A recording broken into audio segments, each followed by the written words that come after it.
Bu video, iChep ve İFEP işbirliğinde siz değerli üreticileri bilgilendirme amaçlı hazırlanmıştır. Kanatlı sektörü, etlik, yumurta tavuğu yetiştiriciliğinde sık görülen önemli hastalıkları sizler için listeledik. Kanatlı sektöründe hastalıktan korunma yolları ve maliyeti, hastalığın tedavi maliyetinden daha hesaplıdır. Lütfen bu ayrıntıyı aklınızdan çıkarmayın, işletme veya kümesinizde daima gerekli önlemleri alın. İyi seyirler. O arada bu tarz videoların devamı için kanalımıza abone olmayı ve bildirimleri açmayı unutmayın. Avian influenza, tavuk vebası, kuş gribi, avian influenza, influenza A grubu virüslerin sebep olduğu, kanatlı hayvanlarda solunum ve sinir sistemi bozukluklarına ait belirtilerle birlikte, yüksek morbidite ve mortaliteyle seyreden akut kontagyöz bir hastalıktır. Semptomlar: öksürük, hırıltılı solunum ve aşırı gözyaşı akıntısı, ibik ve sakallarda ödem ve morarma, kanamalar, gözlerde kızarıklık, kanama ve şişkinlikler, iştah kaybı, sulu ishal, sinirsel belirtiler, tüylerde bozukluklar, kırılmalar, hayvanlarda bir araya toplanma, koyu kırmızı görünümde deri, parmakların arasında kanamalar, hayvanın arkasından kan gelmesi, durgunluk, hareketsizlik ve yem tüketiminde azalma. Korunma: hastalık ihbarı mecburi hastalıklar listesinde yer almaktadır. Hayvanlarda söz konusu hastalığa karşı mücadele ve alınacak önlemlere ilişkin hususlar, 5996 sayılı Veteriner Hizmetleri, Bitki Sağlığı, Gıda ve Yem Kanunca yayımlanan tavuk vebası hastalığına, avian influenza, karşı korunma ve mücadele talimatnamesi ile düzenlenmiştir. Talimatnamede, hastalıkla ilgili bilgilerden teşhis yöntemlerine, numune gönderme şekillerinden korunma ve kontrol önlemlerine kadar bütün bilgiler geniş bir şekilde yer almıştır. Tavuk çiçeği: tavukların bulaşıcı viral bir hastalığıdır. Hastalık etkeni Poplariida familyasından DNA karakterinde genetik materyal taşıyan bir virüstür. Semptomlar: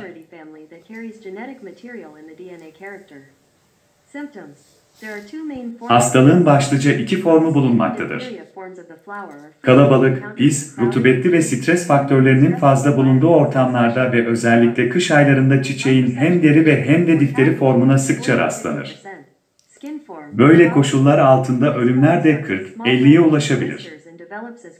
Deri formu, çiçek formu bu form daha ziyade hayvanların tüysüz yerlerinde, yüz, göz, ağız etrafında, sakal, ibik, tüysüz deri, küçük kızarıklıklar, kabarcıklar tarzında başlar ve kabuklu lezyonlar halinde gelişir.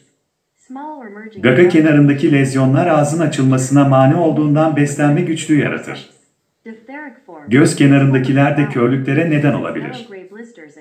Küçük veya birleşerek genişleyen lezyonlar olgunlaşınca kabuklaşırlar. Pensle kaldırınca kanayabilirler. Difterik form, sarımsı renkte kabarcıklar ve kabuklar tarzında ortaya çıkan çiçeğin bu şekli daha ziyade ağız içinde, dilde, yutakta, yemek borusunda ve laringste görülür. Fazla ileri olgularda soluk alıp vermeyi güçleştirerek ölümlere yol açabilir. Korunma: koruyucu önlemlere dikkat edilmeli, hayvanların birbirlerini yaralamaları önlenmelidir. Aşılar 8-14 haftalık hayvanlara kanat zarına oluklu iğne ile batırılarak uygulanmaktadır. Bağışıklık uzun süre, hayat boyu devam eder. Mikoplasmozis, CRD, kronik solunum yolu enfeksiyonu. Özellikle genç hayvanlarda üst solunum yollarında etkili olan bakteriyel bir hastalıktır. Semptomlar: başlangıçta sulu, sonraları mukoid göz ve burun akıntısı. Durgunluk, tıksırık, sinuslarda biriken sıvı yüzünden yüzde şişme, sinusitis, aerosakçülitis, hava kesesi yanması gibi semptomlarla seyreden mortalitesi düşük, morbiditesi yüksek bir hastalıktır. Hafif seyirli olgularda hiçbir belirti gözlenmemesine rağmen ağır olgularda yumurta veriminde düşme dikkati çeker.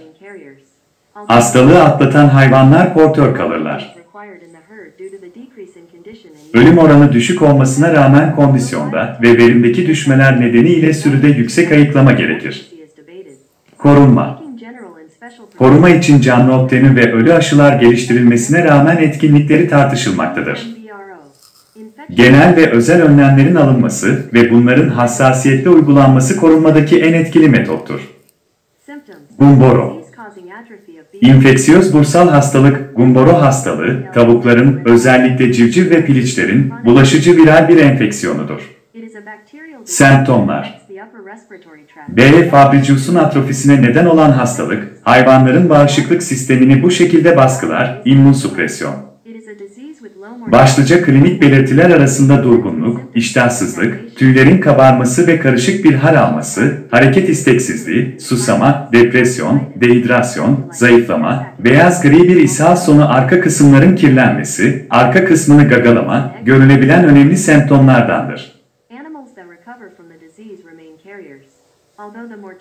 Genç hayvanlarda ise semptomlar daha az belirgin olmasına karşılık immünsüpresif etki daha ön plandadır. Ölümler daha çok ikinci, 7 günlerde meydana gelir, %20-40. Korunma. Anaç tavuklar yumurtlamaya başlamadan önce etkin bir tarzda gumboroya karşı aşılanmalıdırlar. Newcastle diselse, yalancı tavuk vebası. Tavuk ve diğer kanatlıların solunum, sindirim ve sinir sistemlerinde bozukluklar oluşturan, akut ve kronik seyirli, çok bulaşıcı ve ölümcül viral bir enfeksiyonudur. Semptomlar: solunum sistemi enfeksiyonlarında sinusların şişmesi, göz-burun akıntısı, aksırık, öksürük, hırıltılı solunum görülen semptomlardandır. Sinir sistemi kökenli olgularda tortikolis, tikler, bacak ve kanatlarda felçler görülebilir. Sindirim sistemi enfeksiyonlarında ise en fazla ishaller dikkati çeker. Yumurtacı hayvanların yumurta veriminde düşmeler, yumurta iç ve dış kalitesindeki bozukluklar dikkati çeker. Korunma. Korunmada maternal antikorların önemi fazladır. Pratikte de kullanılan canlı, attenüe ve ölü aşılar mevcuttur. Hastalık ihbarı mecburi hastalıklar listesinde yer almaktadır. Salmonella enfeksiyonları. Enterobacteriaceae familyasında bulunan Salmonella cinsi tarafından meydana getirilen enfeksiyonlardır. Tüm biyogüvenlik önlemlerine rağmen halen kanatlı işletmelerinde en çok korkulan enfeksiyonlardan biridir. Semptomlar. Salmonella etkenlerinin neden olduğu enfeksiyonlar iki kategoride toplanabilir.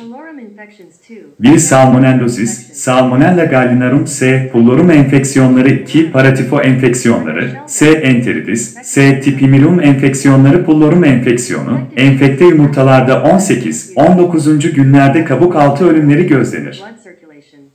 Yumurtadan çıkan civcivlerden enfekte olanlar da birkaç gün içinde ölür. Etken kan dolaşımı ile iç organlara yayılır. Ölümler genelde 4. günde başlar, 5. günde doruğa çıkar, 8. günde azalarak devam eder.